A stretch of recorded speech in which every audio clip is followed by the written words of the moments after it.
Hey everybody, good to see you. I'm here with somebody you'll obviously recognize, Jay Leno. And, Nice to see you. Nice to see you, and it's going to be interesting having me interview someone who has, made an entire career out of comedy and doing this on the other end. So any advice you have for me along the way would be great. You're doing okay so far. Yeah. Getting through it. Yeah, exactly. That's the trick. Just get through it. Get through it. Yeah, act like you know what you're doing. Exactly. Maybe it sounds right. What you were talking about earlier, you're just as good as your last joke. That's as good as your last joke. That's the way it is. That's the way it is. We're in Rochester Hills, Michigan, up in the Detroit area.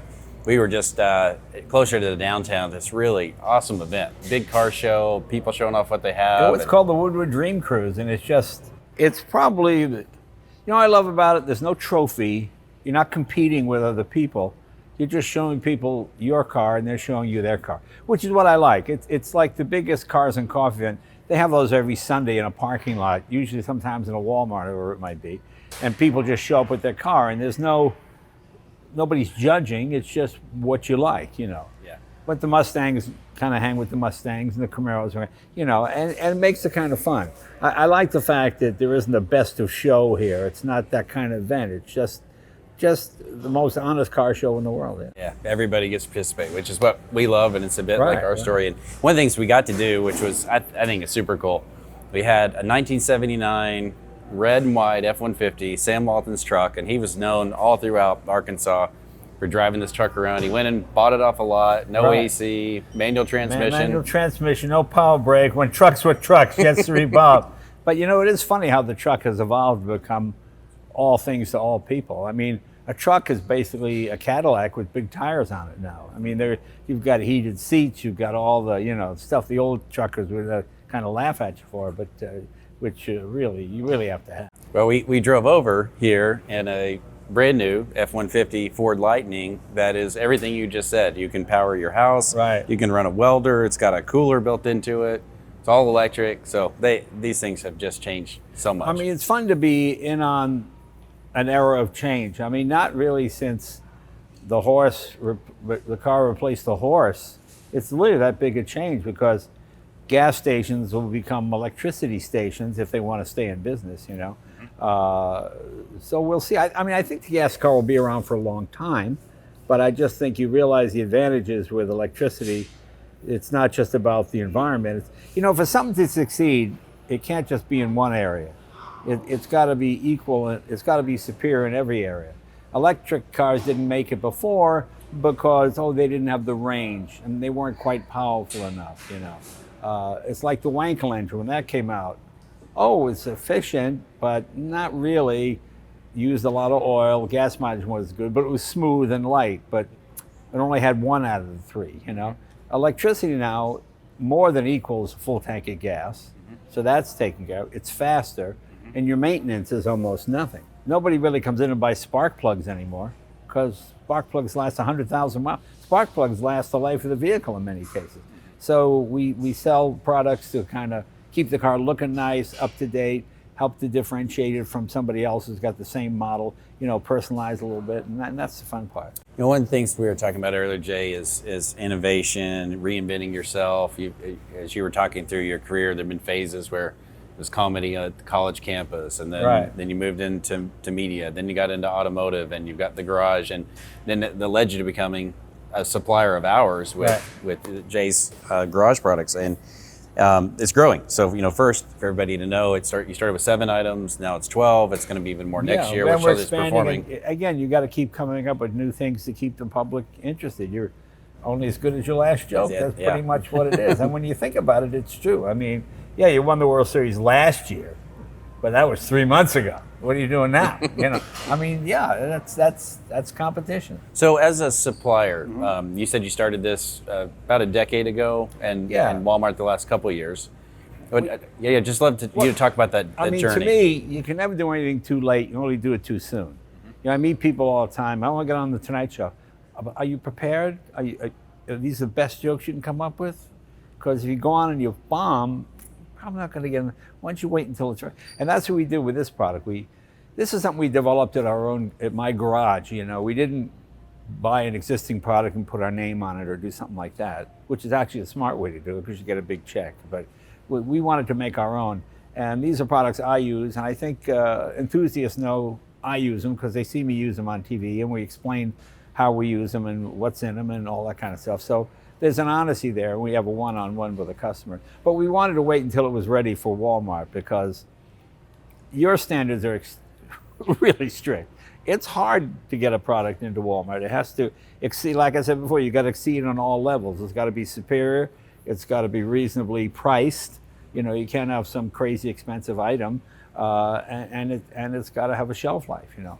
And your business model is similar to ours. Take a thin margin so that you can do more in volume and reach more people. That was really the idea because I made my living in show business, so I had a living. When I started this company, we wanted to keep the profit margin really small because you wanted to give an extra ounce or two, whatever it is you're making, and you want to make it more of the product that does what it's supposed to. You know, a lot of products contain water, and if your main product is water, it's not going to be as good as somebody who's got whatever the cleaning product or whatever it is you're using. So that's something with that. And people notice that, because I have to admit, when I started this, I thought, oh boy, it's going to get snarky. Jay Leno, when you selling products, you can make enough money on TV. And I figured we didn't get any of that because it was fellow enthusiasts, and they knew we developed it ourselves in America by Americans. You know, we hear about everybody with supply chain problems. Well, our factory is like right over there where the garage is. So it's 20-minute drive, and everything we need is right there. So we're able to meet all those needs. So developed in the U.S., made in the U.S., shipped from the U.S. By U.S. people. You know, so great story. And and I think that's really important. I think that resonates well with people. It's like hiring a veteran. It's like any of those things. There's certain things that people just like, and I think that's one of them. Yeah, great business, good decisions. Yeah. Last question.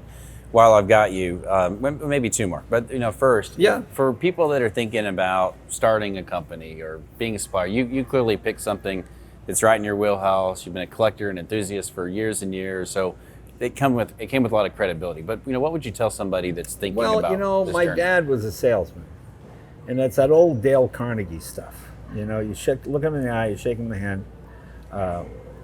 My dad sold insurance. In New York City, and he went to his boss, and he said, "What's the toughest area?" He said, "Oh, black people don't buy insurance. They don't care." My dad, well, they have families. Why wouldn't they buy insurance? That didn't make any sense.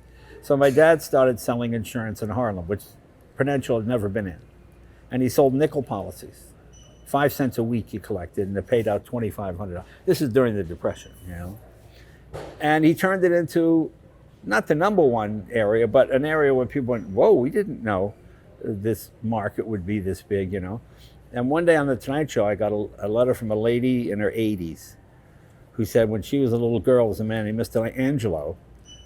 He was the only white person to ever have dinner in their house. And he would always bring her a Tootsie Roll, or when he came to collect the nickel, And she said, was that your dad? And it actually made me cry, because my dad was not a really educated guy, but he was a decent guy, and he knew right from wrong, And this lady said when she grew up, she always hoped she'd meet Italian people because they were nice, like Mr. Angelo. And you realize every person you interact with, it makes an impression. They like you and what you represent, And a lot of times, people might buy the product because they like me. That would be fine. I like you if they buy it because I like the product. I just like you to buy the product. But if you can sell it for all the right reasons, and I think that's important. And the idea of meeting each customer, explaining what you have for sale, that one-on-one stuff, writing a letter is better than sending an email. Showing up in person is better than writing a letter. We're humans. We really like to interact with people. And you saw that during the pandemic. People started hugging again, and people get all nervous because they couldn't shake hands, and because you miss that human interaction.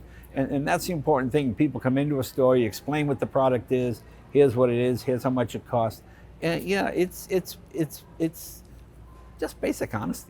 It is. As we were walking around with our store manager, Renisha, here, and as she was telling you about her business, it's just really clear. We're in the people business. Right, we have products, exactly. But this is a big people business. So last one, which item are you most excited about? Of ours? Of yours. Well, the item that got me really started, the first item we ever developed, and it's certainly not our biggest seller because cars don't really have a lot of chrome or metal to polish anymore. Everything's sort of carbon fiber or plastic. it was a metal polish. Because every other metal polish I used, I'd rub it on and I would see metal flakes on the rag because there was pumice in the product. They would literally just tear off thousandths of a micro whatever, you know, just, and I thought, well, I don't want this. I want a chemical that could do it with the cream. So we developed, working with some chemists, a chemical that would polish, bring out luster, but not take off the shine. So that was really proud of that. And that would sell mostly to people that had 50s and 60s cars, you know. And then we went to the quick detailer, and this new radiant that we have is really an amazing product. It's ceramic coating. I've never been one of those tune up in a can kind of guys.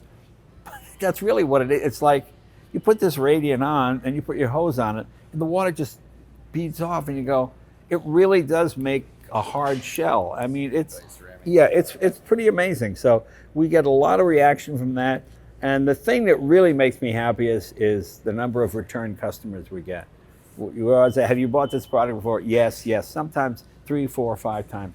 People come back for the same product. And that, because everybody can come once and then disappear. When you get customers coming back over and over again, that's a sign, I think, that you're doing it right. It is, and I can tell you from experience that our merchants, when they add items in the assortment year after year, that's because they're seeing loyalty, they're seeing offers, so that's great. Well, congrats on the success. Hey, thanks, Great I appreciate day. it. You Loved too. It. All right. You too. Thanks for joining us. Thanks for having me.